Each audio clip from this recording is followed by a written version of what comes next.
Bonjour à tous, on se retrouve aujourd'hui pour l'essai du Mercedes EQC, donc le premier modèle full électrique à être sorti chez Mercedes. Voilà, on le voit ici de côté, le nouveau EQC. Donc on retrouve l'intérieur atypique des Mercedes du moment, avec les deux écrans, dont l'écran de droite tactile. On voit qu'on peut le piloter au pad. Franchement, c'est vraiment bien l'écran, il est, vous voyez, 16 neuvième, il n'y a pas trop d'écran. C'est une ambiance il y a assez peu de boutons. Moi j'aime bien, c'est assez épuré, tout en étant très, très contemporain. L'affichage il est clair et on voit les choses, les informations les plus utiles. Il est aussi paramétrable. Donc ça c'est vraiment bien. Après bah voilà, là on est sur une édition One, donc on a le cuir étendu, on a le son Burmeister. Donc on était vraiment dans une très très belle finition.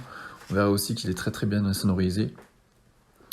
Donc un joli volant aussi, typé sport avec les petits pads sensitifs. On a aussi évidemment toutes les aides à la conduite.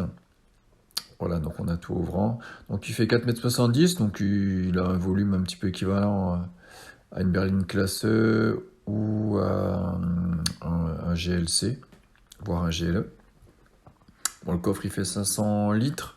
C'est pas exceptionnel, c'est un petit peu juste pour une famille avec des ados par exemple. Donc là on est parti pour l'essai dynamique. Donc évidemment hein, c'est un modèle qui fait 2 tonnes 5, qui a 650 kg de batterie. C'est beaucoup, on le verra après dans le ressenti que voilà, comme l'Audi e-tron, c'est la problématique de ces grosses batteries sur ces véhicules-là qui sont déjà lourds. Donc on arrive à des véhicules de 2 tonnes 5, donc malgré la puissance et le couple, c'est vif, mais pas plus quoi. Donc on a une batterie de 80 kW utile, donc ça nous fait une autonomie entre 300 et 400, suivant évidemment la vitesse à laquelle on roule. En consommation, il est donné à 22 kWh au 100. Ça sera très difficile d'atteindre les 20. Voilà, en roulant à 110, on sera à peu près à 25. Donc il faut compter plutôt une moyenne de 25, voilà. Mais bon, il a une récupération d'énergie qui est assez efficace. Donc sur route tranquille, on peut faire 20. Donc on peut aller taper les 400 km, mais avec une batterie de 0 à 100. Hein. Donc on descend rarement en dessous de 20 parce que c'est un petit peu stressant. Et puis on part pas toujours avec 100. Donc voilà, il faut plutôt tabler sur 300 km voilà, de moyenne. Par contre, il a une recharge rapide qui est très très efficace. Donc s'il plafonne à 110, c'est pas exceptionnel hein, mais bon, c'était un des premiers modèles à sortir, 110 kWh. Donc on peut faire une recharge complète en 1 heure à peu près. Donc là, c'est vraiment pas mal. En chargeur interne, au départ, il avait un chargeur à 7,4 kW.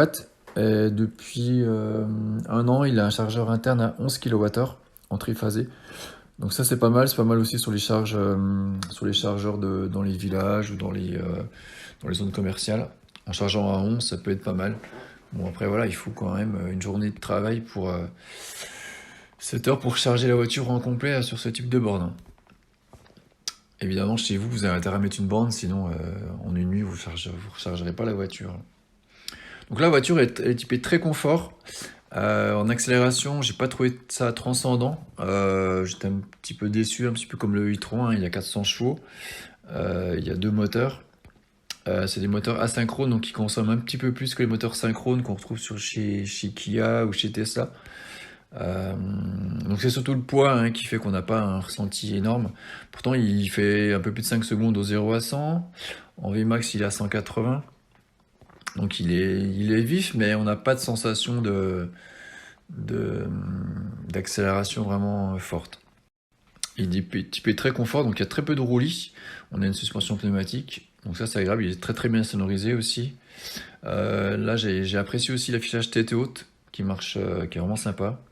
Là on a vu qu'il était sur une config édition One optionnée, donc 98 000 € hein, avec les jantes en 20 pouces.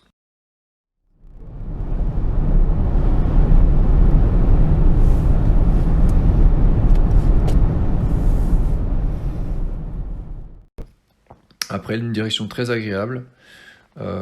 Franchement, Alors, c'est une bonne voiture, j'ai du mal à trouver un petit peu comme l'Audi e-tron, là, je vais vous mettre le lien de l'essai. C'est vraiment un petit peu les deux véhicules équivalents.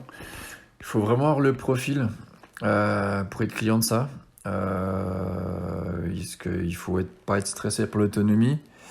Il faut pouvoir évidemment se recharger. Et par rapport au budget, voilà, est-ce qu'il vaut mieux pas avoir une Tesla Model 3 et à côté un ancien Q5 ou une ancienne classe E? Voilà, je sais pas. Il faut avoir le bon profil pour avoir ce type de véhicule, mais voilà, les batteries vont s'améliorer. Donc elles vont être moins chères et moins lourdes. Donc voilà, ils payent un peu les pots cassés d'être les premiers. C'est très très bon véhicule, mais pas efficient et très cher. Donc voilà, il faut si fiscalement ça peut être intéressant pour son entreprise ou si on a le profil, c'est un bon véhicule. C'est pas l'achat le plus rationnel, mais c'est un véhicule auquel on prendra du plaisir et vraiment, c'est vrai que l'intérieur, moi j'aime bien, il y a moins d'écran que chez Audi, de ce côté-là j'apprécie plus. Et puis il a une ligne qui est assez sympa, un petit peu futuriste, un peu différent des autres, qui se démarque. Et puis voilà, donc on a une charge rapide qui sera quand même intéressante sur les bornes Ionity, choses comme ça. Ou par contre, on va se retrouver à un coût, si on cherche du Ionity, on va se retrouver sur des coûts de revient à peu près équivalents à un diesel, quoi. Donc là, ça sera moins intéressant. Ce qui est intéressant, c'est vraiment de se charger chez soi en prenant une borne 7 kg ou si possible un abonnement triphasé 11 kW. Voilà, je vous invite à vous abonner à la chaîne. Donc il y a l'essai de l'Audi e-tron. Je vous invite aussi à voir l'essai du F-Pace, du e-Pace du Jaguar, qui est son équivalent et concurrent. Et je ne m'attendais pas, c'était une très très bonne surprise. Donc vous pouvez aller les voir dans la suggestion de vidéo à la fin. À bientôt.